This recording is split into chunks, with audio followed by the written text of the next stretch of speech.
ତମେ 14 ବର୍ଷରେ ପାଠ ପଢୁଥିଲ ନା କାମ କରୁଥିଲ? 14 ବର୍ଷରେ ମୁଁ ଥିଲି, ଘରେ ଥିଲି। 15 ବର୍ଷରେ ମୋତେ ନେଇଗଲେ ଆମର ସେ ନରୀ ଦାଦା ବୋଲି ଗୋଟେ ଦାଦା, ମଝିଆ ଦାଦା, ସେ ନେଇଗଲେ। ମୁଁ ସେଠି ଯାଇକି ଗଲି, ମୋତେ ଗୋଟେ ଚାକିରି। କୋଉ ଜାଗାକୁ ଯାଇଥିଲ? ମୁଁ ଯାଇକି ଯାଏ କଲିକତା ଜାନ୍ ବଜାରରେ। ଆଚ୍ଛା, ସେଠି କ'ଣ କାମ କରୁଥିଲ? କାମ କରୁଥିଲି ଏଇ ଲାଇବ୍ରେରୀରେ। ମୋତେ ସବୁ ଦିଅନ୍ତି ବହିପତ୍ର ରେଜିଷ୍ଟ୍ରି କରିବା ପାଇଁ। କଲିକତା ବଡ଼ ପୋଷ୍ଟ ଅଫିସରେ ଯାଇ ନେଇକି ତାକୁ ରେଜିଷ୍ଟ୍ରି କରେ। ଆଉ ରେଜିଷ୍ଟ୍ରି କଲା ପରେ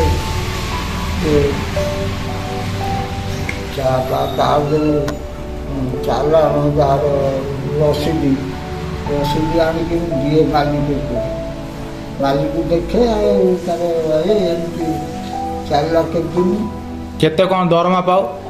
ସେତେବେଳେ ଦରମା ହେଉଛି କେତେ, 200 ଟଙ୍କା ମାସକୁ? ମାସକୁ। ଆଉ 200ରୁ 250, 300 ଏମିତି ହେଲା, ଆସ୍ତେ ଆସ୍ତେ ବଢ଼ିଲା।